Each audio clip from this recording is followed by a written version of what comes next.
I mean, people don't realize something. Dane killing is the hardest I've ever seen anybody kill at that time. You know what? I'm going to say this, and this is going to cause controversy. It was either him or Mencia. Mencia used to fucking kill, dude. Yeah, but like back in the day. Yeah. Carlos Mencia was unfollowable. You can argue against it. That's fine. I will argue against it. The problem with Carlos is that you didn't want to do your good shit around him. I know. So it was like you ended up doing like crowd work or something, and the energy would just dump. Yeah. I mean, dude, I used to follow Carlos all the fucking time, and like people just don't want to get yelled at. Yeah. You know, here's the thing about Carlos, and I've talked about this on other things. I know he's doing like a tour of apology. Anytime he wants to come on my podcast, I'd love to have a fucking talk with him because he followed me. He's like, dude, the guy would call in and be like, "What's the lineup?" Wait. And he would always go. Didn't he do something to you in Dallas? Yeah. What? Okay, tell him that. So I had this weird relationship with the Improv. Sometimes they love me, sometimes they don't. And I was I was doing Addison, right? And we were having great weeks, man. So I'm sitting there and I'm just hanging out in the green room, which was the office back there. And all of a sudden I see little Brad Williams waddle in, like, hey, and I'm like, who doesn't get happy when a midget walks in, right? Like, oh, yay!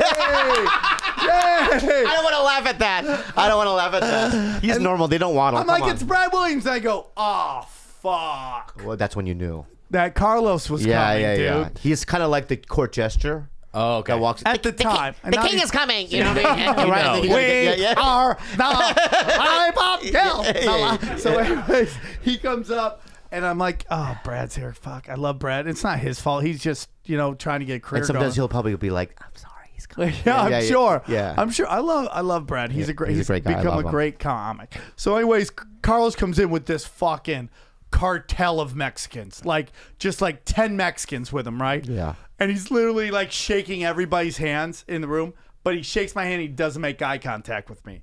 And he's like, oh, hey, everybody. And I'm like, oh, this motherfucker. Because he used to call in and find out where lineups are. Like where the lineup is at the Comedy Store. And he would always go right before me. So then I would cancel. So then he'd start going 2 in front of me. So I couldn't say I didn't want to go on after him. He did this all the fucking time. But now it's in Dallas. Now he's in Dallas, dude. I had this rule with Carlos that if he did over 30 minutes, I wasn't going up. Because that to me is a headliner spot. Yeah. People are like, okay, we saw the headliner. Let's go the fuck home. Yeah. I tell him, I go, if he does over 30, I'm fucking going, right? Yeah. They go, that's totally cool. He does 28 minutes. No, okay, let me just say something, right? So you're headlining.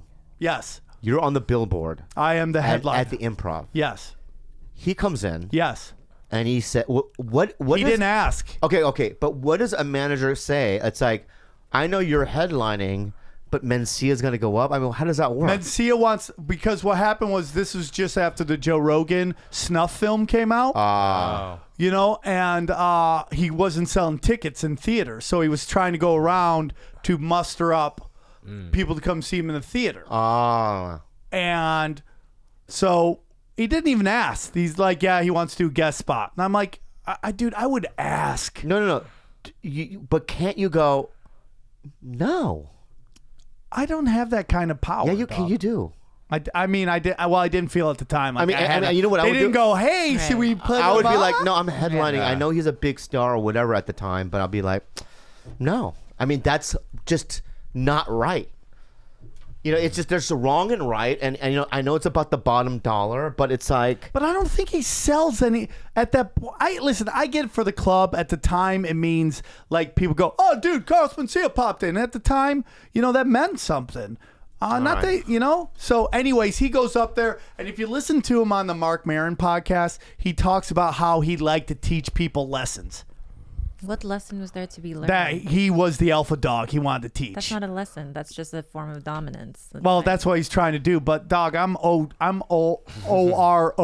dog. I had to foul everybody 1,000 fucking times. Yeah. So I'm not like sometimes like, why do I got fined? But you just go into fight mode. Yeah. But what upset me, dude? So he does his act, and he's going for blood. Like he's going to bury me. And I remember him getting done, and the place goes nuts, right? And then he goes, "Are you guys ready for your headliner?" And literally, the entire room goes.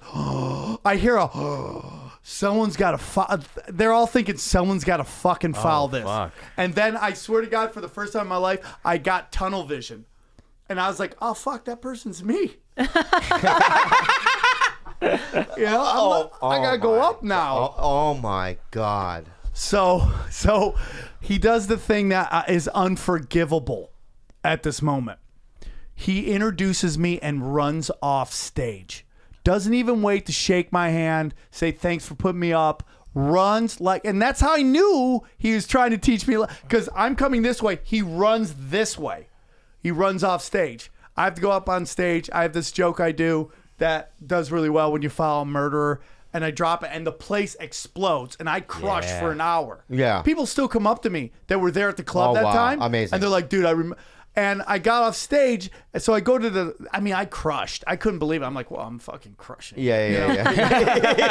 I'm like, oh, we're This is good like here. a Rudy. That's a good movie. Yeah, right? Yeah. It's like Rudy. Yeah, it's like Rudy. Rudy. Yeah. Rudy. So I go to the next door is this awesome piano dueling place. piano. Dude, yeah. You go in, and dude, literally the entire bar goes, "You followed him!" Yeah, I That's mean, like nuts. literally. Oh, it's a movie. The whole place is like, "You did it, dude!" Yeah. Well, I forgot we had another show, and everybody's buying me drinks, bro. Oh. And by the time the next show comes up, I am blackout drunk. And I do my entire set leaning against the fucking. Oh no. I was crazy though back. I used to do dry humping contests where I would try to get. Wait, what is this? I used to try to get girls pregnant on stage. It was Oh, like wow. crazy, dude. Yeah. So like different Tripoli now.